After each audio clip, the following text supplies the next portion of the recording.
Hello to the ladies, hello to the gentlemen.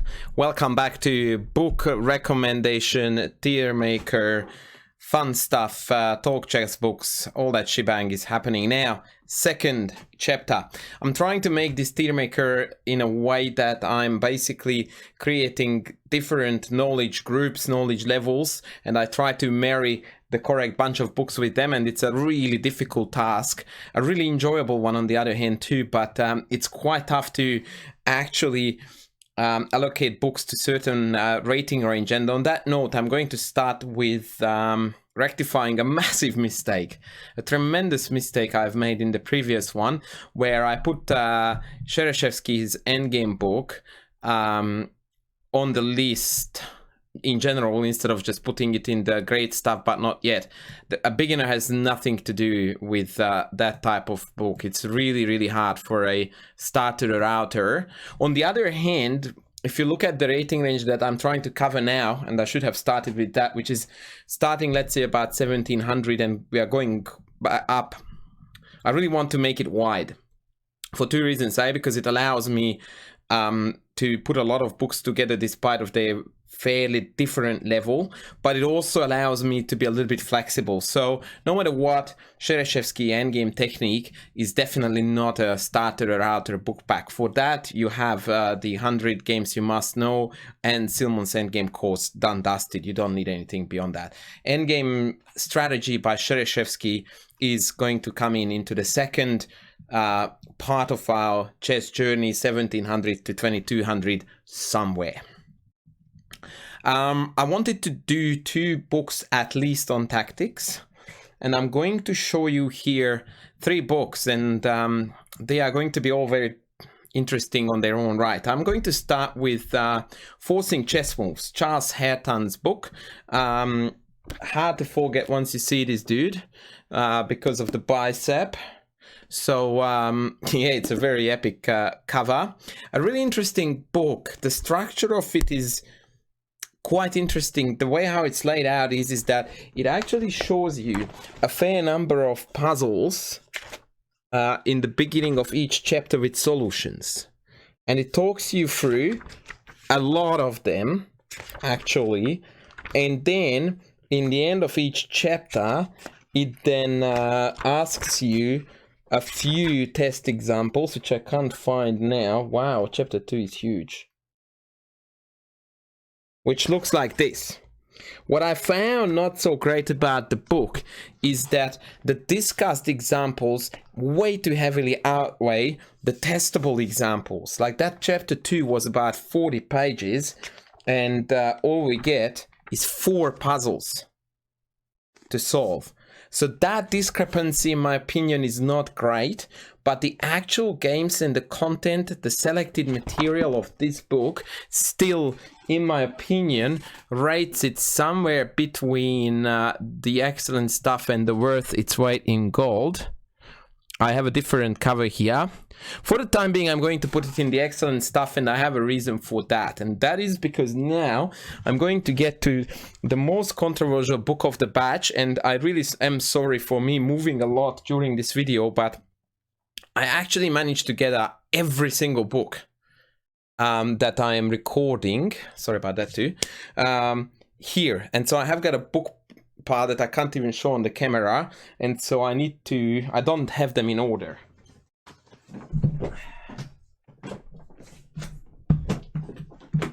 So this is bad YouTube, but hopefully good content.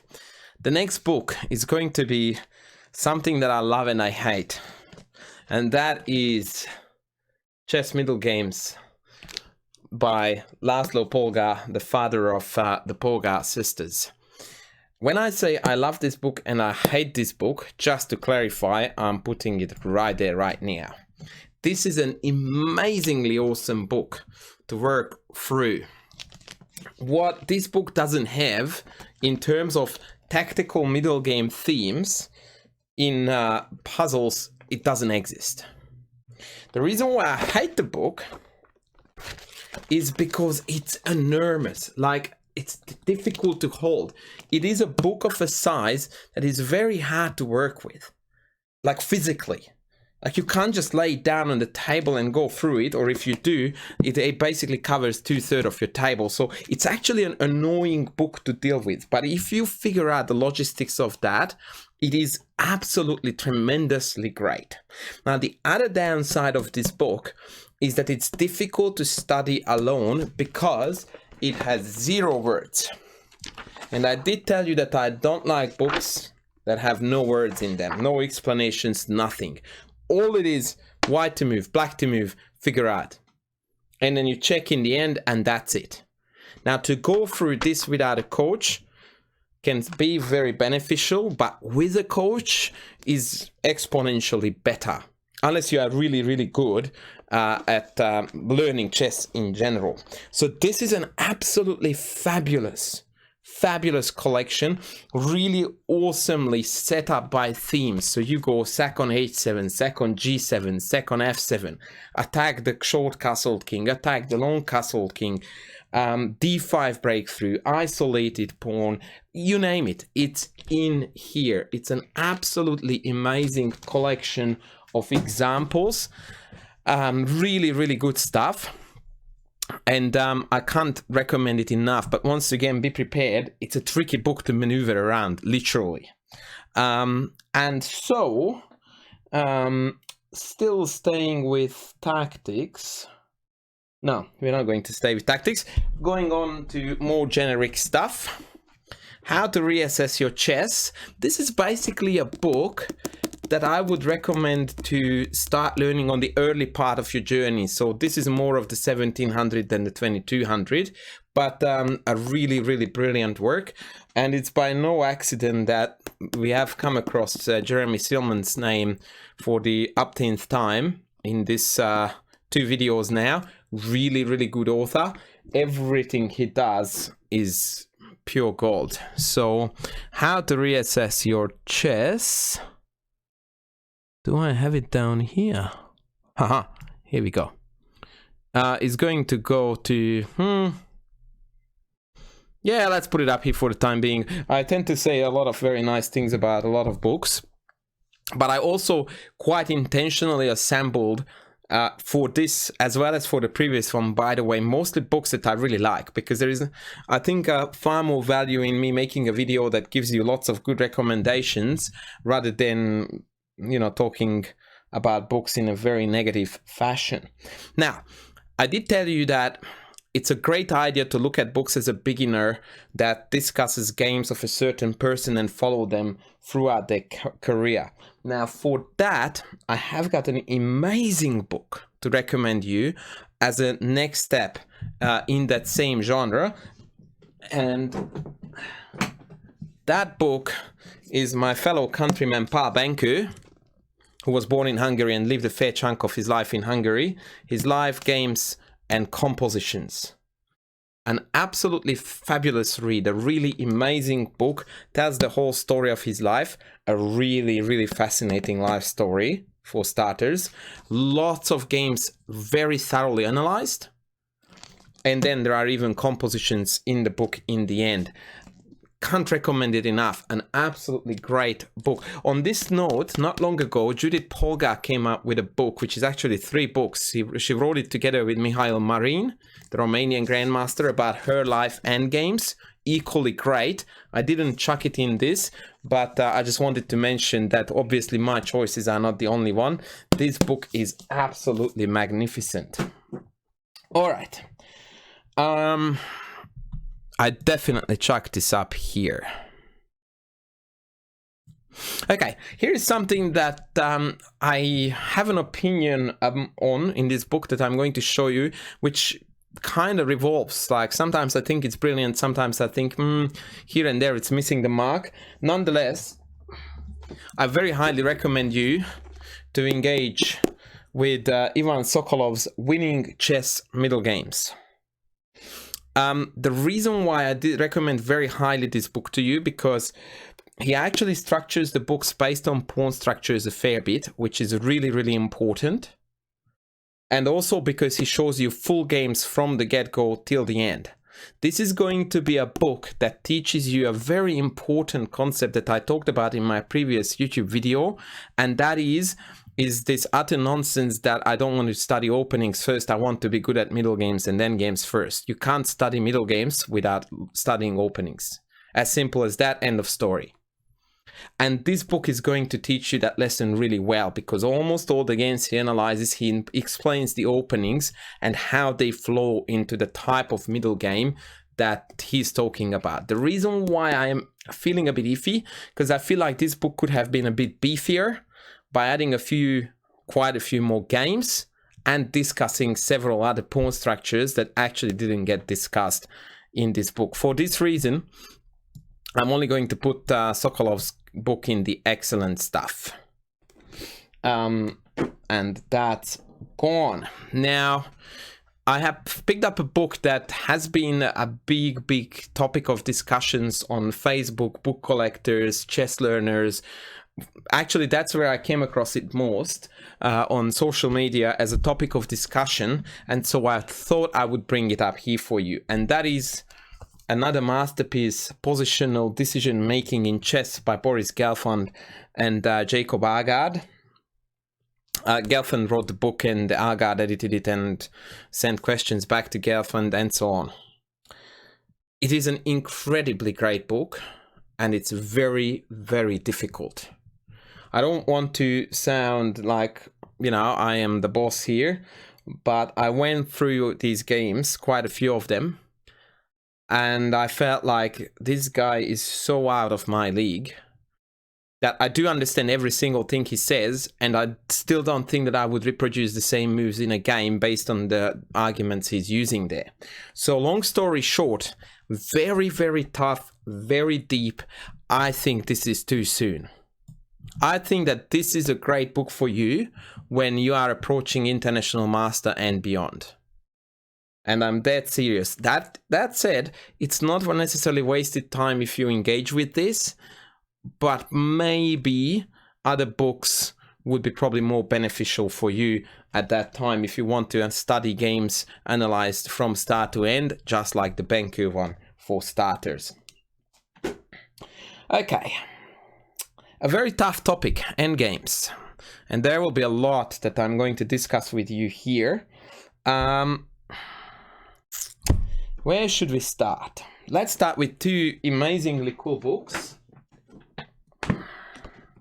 by the same author, and I will probably surprise you here because I think you're expecting Dvoretsky. And although I do have Dvoretsky here for you, I'm going to start with somebody else that I consider to be an absolutely amazing and very brilliant author of endgame topics, and that is the German guru Carsten Müller. You can't get past Carsten Müller if you want to see very good endgame books. You eventually have to come across him. I'm holding here two of his masterpieces: How to Play Chess Endgames and Fundamental Chess Endings. Now, the title here is misleading because there are endgames in here that are insanely hard. So my recommendation for you is to go with How to Play Chess Endgames, which actually, in my opinion, is a brilliant way to continue your studies that you started with Chereshevsky. So How to Play Chess Endgames is essentially, in my opinion, an amazing sequel to Endgame strategy from Chereshevsky, and I'm struggling to find it. I think it's this one. Yeah. How to Play Chess Endgames by Carsten Müller, an absolute work of a genius. On that note, I find this occasionally too dry and just too deep for someone to be engaging enough. An awful lot of rook endings in there, which usually get the better of people. Either I will have to say that it may or may not be useful for you depending on your level, or great stuff but not yet. Okay, so yeah, let's just bring it down here, that baby there.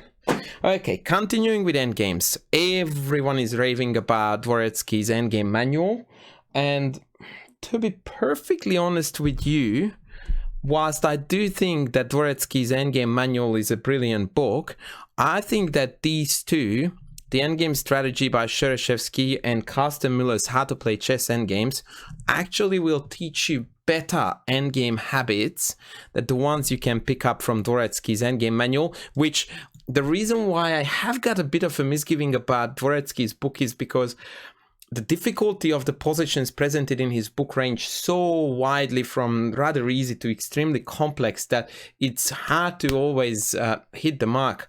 So I do consider this book to be excellent, but not necessarily like we have never seen before Endgame book. And in this regard, actually, Dvoretsky's take a bit of a pounding from me, and it's not necessarily right, but I'm going to rectify that. But the only book that I wanted to show you that I have got a little bit of a misgiving about, and again, this is a book that I so wanted to like. I really, really wanted to love this book. And I'm holding now Studies for the Practical Player by Mark Dvoretsky and Oleg Pervakov. Now, Mark Dvoretsky is definitely and arguably the best chess coach ever lived on Earth, or at least in the best three. Let's go with that. That can't be debated. And definitely one of the most successful and best authors can't be debated either. My problem with this book is that whilst it does have a lot of really good studies for the practical player, it also has a lot of studies that are brilliant, that are utterly useless for the practical player, in my opinion. And I respect if somebody has different opinions. And actually, here is the other problem. Oleg Pervakov is probably the greatest contemporary study composer. Yeah, you heard that right. So probably, if you ask me who is the current best study composer in the world alive, in a heartbeat, I would go Pervakov. But that is to say that he's basically the Stephen Hawking of science, or I don't even know who to bring up. So what that means is that 99% of the population doesn't understand his ideas because he's so much out of our league. And Pervakov and his studies represent that. They are brilliant to the degree where you just go like, that's breathtaking. You can't possibly expect people, even grandmasters, to work out that stuff. And my problem there is that that's not for practical players. For practical players, you want to give studies that A, look a little bit like real chess games, and B, they offer you calculating exercises that are deep but doable. And in my opinion, many of the Pervakov studies here and studies from other authors actually cross that line. So for that reason, this is probably the only Dvoretsky book that I came across in my life where I'm like, it is pretty good entertainment, but yeah, I'm not sure. So let's just go with may or may not be useful for you. And now, just to instantly rectify this Dvoretsky bashing, which I definitely didn't intend to do, let's learn in general about chess. Once again, openings, middle games, end games, all together. This is a series called School of Chess Excellence. And it has got, if I'm not mistaken, 5 or 6 editions, or rather books, all of them on a different topic. This one is on tactical play, and if there ever was a book worth its weight in gold, I'm holding it right now. But the whole entire series is just absolutely breathtakingly fantastic.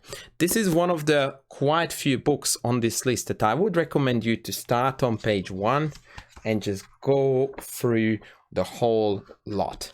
It is just brilliant, as is the rest of the series, by the way.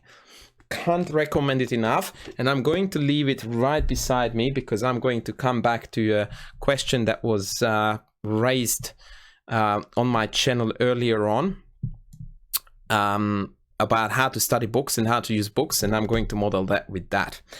Okay, a very similar story to that is my rather messy copy of Excelling a Chess Calculation by Jacob Agard, or Ogard, I'm not quite sure.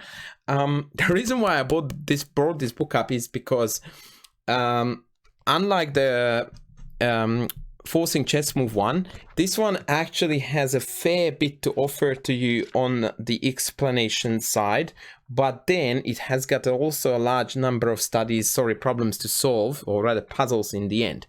There's another reason though why I'm bringing this up. If you look at this page here, you can see that they are all studies in a book that is about calculation. In my opinion, these examples, these studies are a much better selection for the practical player who wants to practice calculation than the book that I mentioned before. So for that reason, excelling at calculation is going to go up to the excellent stuff. I really do like that book. I've got a few left. Oh boy, oh boy. Dynamics of Chess Strategy by Andras. This is worth its weight in gold ×2. Now, again, a testament to the fact that not studying openings is the ultimate fail. This book approaches basically the whole entire topic, dynamic chess, through analyzing various openings way deep into the middle game and showing you a lot of games. And so Andras goes through the Spanish, something that every chess player should come across in their life at least once, the Grünfeld. And once again, it starts about talking about the Grünfeld and then starts going into different variations, very thorough, deep analysis. And the book follows this structure. It chooses a big chunk of opening, analyzes it, shows you games, strategies, plans. Perfect. Every word of it is just a piece of genius. However, probably not yet.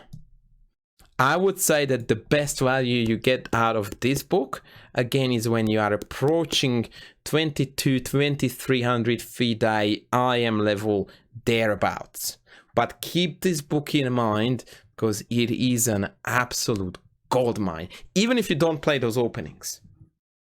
Because many of them discuss structures that are just absolutely next level. By the way, don't worry about this chucking motion. There is a bed over there, so I'm not ruining the books. Okay. Essential Chess Sacrifices is a book I thought I would bring into the picture.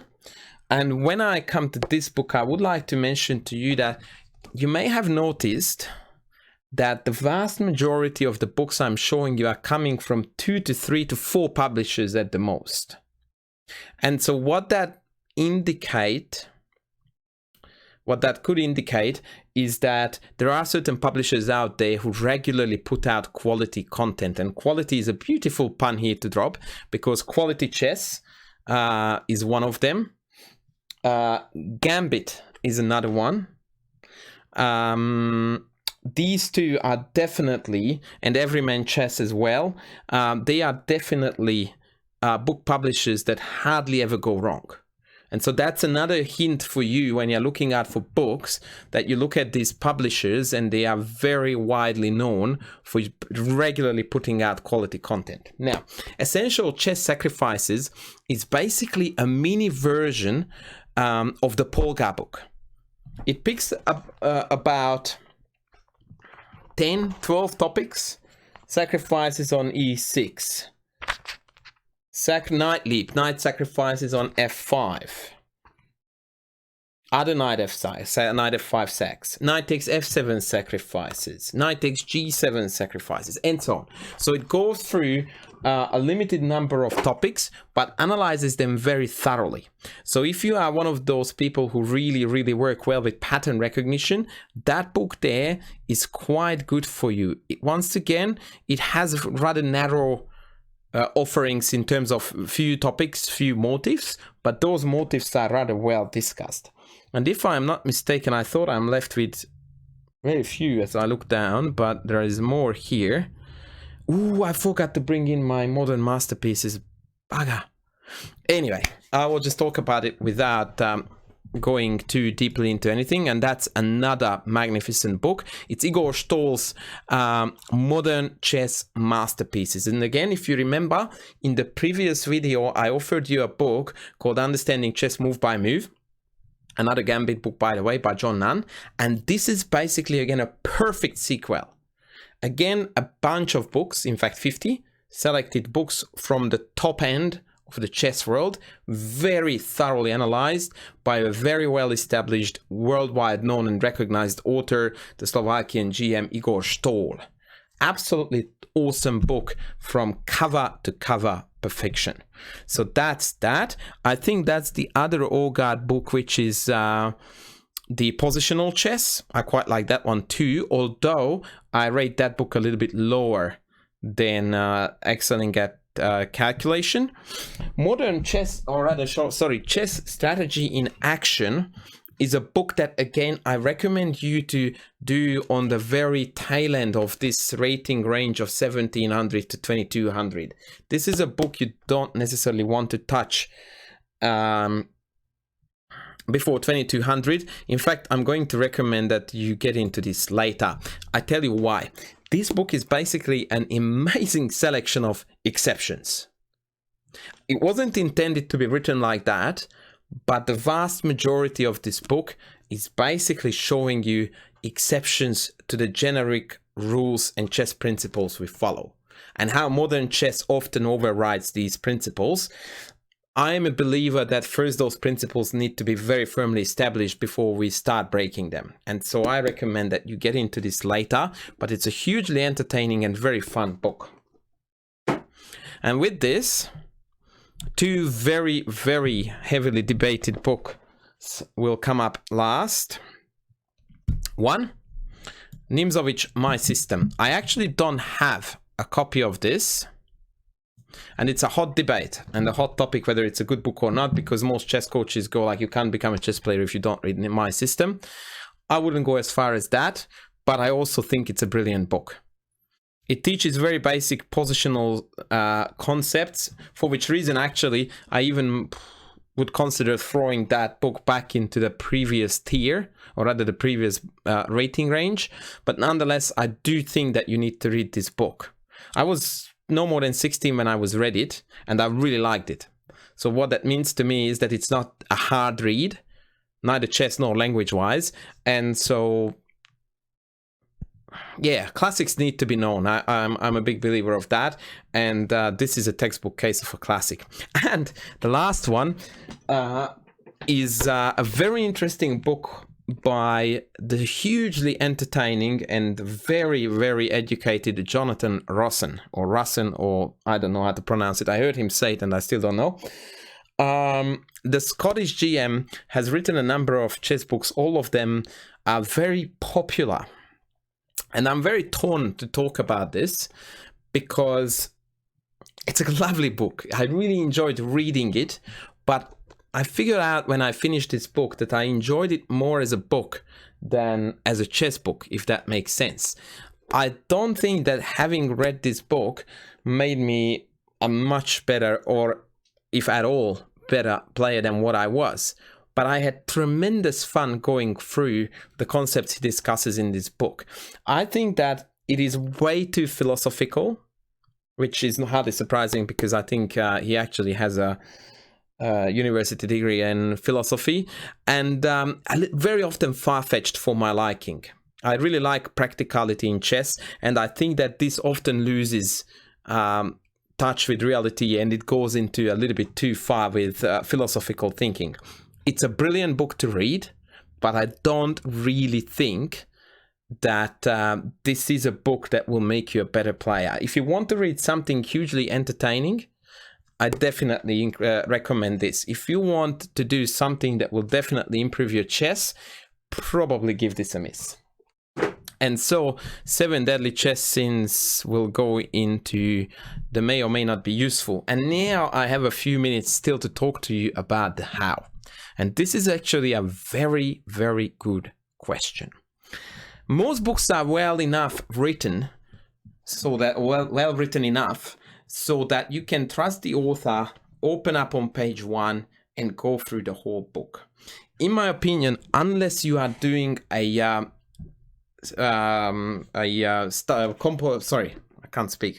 puzzle book and you are going through puzzles, you do need a chessboard.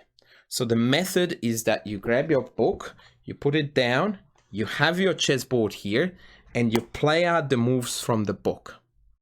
Anytime you come across something on the board where you go like, that's weird, you need to reflect. If it's not explained in the book, you need to take a note for yourself, in my opinion, the best way. Usually your questions will be answered in the book.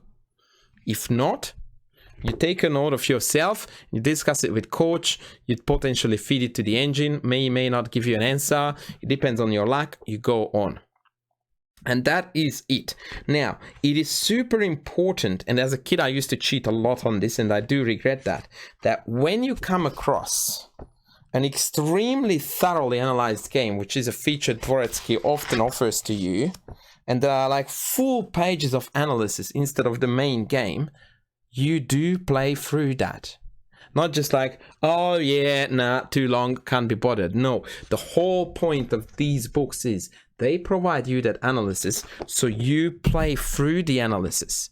And in fact, if you are really keen on making the most of this learning experience, you then add your own analysis. You look at it and you go like, huh, okay, I understand that now, but what about if they use this defense instead? You look in the book, no such sideline mentioned, so you go like, right, I will try to work it out. And so you do that. And this is your method of working through the whole entirety of the book.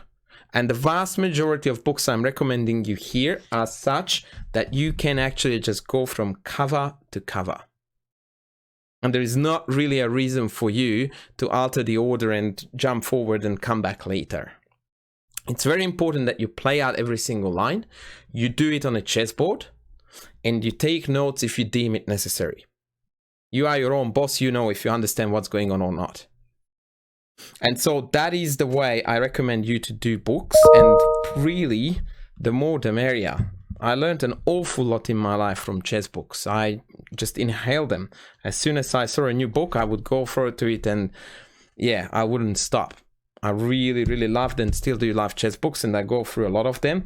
And luckily, I'm very fortunate in that regard. I retain a lot from what I see in books. Sometimes only on a very superficial level, like I remember exactly what's going to happen, but if I had to recall deep details, I wouldn't be able to. But for that reason, chess books actually are very narrow entertainments for me, because once I read a book, if I go back to it a half a year later, I still remember the vast majority of what's in there. Not necessarily move by move, but it doesn't strike me with the power of a novelty. It's a good or a bad thing, I don't know, but it's not about me, it's about the books I recommend. So these are some of the best books I could gather for you, and that was exactly my intention. So I hope that you guys found this useful. I left out a lot of books that are very popular. I may have misplaced some, but I think that this is a fairly accurate measure of what I think is great and how I would go with chess learning. And so I hope you guys found it useful, and I'm going to probably come back at you with one more of this when we are going to discuss books that are way out there above IM level. And yeah, we'll see how we go. But thanks very much for tuning in. I would love to hear your opinion about the tier, about the books, potentially other books you would like to hear about. We might make a video on that one too, books I have missed out. And yeah, just please comment below and we'll take it from there. Thanks for watching. Bye.